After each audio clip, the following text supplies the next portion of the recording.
So I want to make a quick video talking about the importance of not forsaking our friends. So it's a very deep subject in the Bible. There's a lot of verses that talk about friendship, but the verse that I have in mind specifically is the one in Proverbs where it says, "Thine own friend and thy father's friend forsake not." So the Bible flat out tells us that we should not forsake our friends. We should not abandon them. We should not leave them out to dry or something like that. We should be there for our friends and support them and help them, especially when they go through hard times, especially when they're going through a day of adversity, so to speak.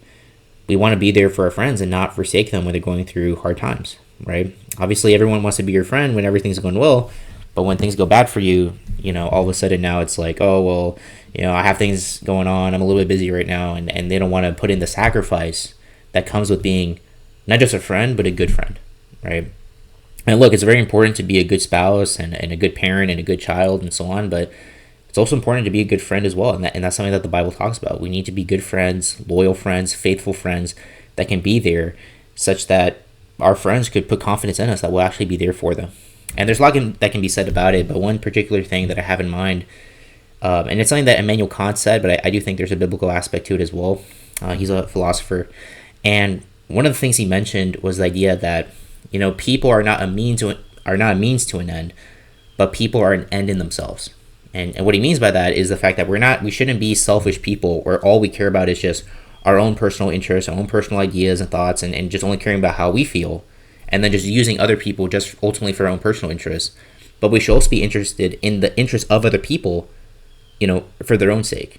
Because not just because we matter, but because other people matter as well, right? So like the Bible says, look not every man on his own things, but every man also on the things of others. I shouldn't just care about my own things. I shouldn't just care about my own personal interests, my wants, my needs, and all these things. I should care about how other people feel, what their needs are, what their wants are, what they're interested in, right? I should care about their interests too, not just myself. And that's ultimately what friendship is, right? The reason why I think it's very important to be a good friend is because it basically gives you an avenue to not be selfish, but rather care about the other, to care about other people and be interested in them and help them so that you're not just focused on yourself, right? Typically if you're a married man with kids, intrinsically in your situation, you do have to be a selfless person because you have to focus on your wife and you have to focus on your kids and you have to take care of them and in a sense be a friend to them because of the fact that you have to focus on them and not just focus on yourself all the time, right? And that's intrinsically a selfless thing to do. And typically if you're a married man, you're probably going to be a lot less selfish than someone that's single that doesn't have those kinds of responsibilities. Okay. Now, whether you're single or not, it doesn't really make a difference. The point is that you should be there for your friends and support them. And if they're going through a hard time, if they're struggling with something, if there's an event going on, like a wedding or something like that, and you just decide to never show up and you're just not there for them, you don't pick up their calls, you don't respond to their texts whatsoever, you're just not there for your friends, then you're just not being a good friend. You're kind of forsaking them, and that's not okay. We should be there for our friends. We should be loyal. We should be faithful. We should be dependable people that we can rely on so that our friends could actually trust us and actually open up to us and actually, we want to be a good friend to them so they can be a good friend to us, right? It's not just a matter of, hey, like I care about all these other people, but I don't care about myself. We should do both, right? Because at the end of the day, I'm not just looking at my own things only, but I'm also thinking about other people's things as well because both are important, right?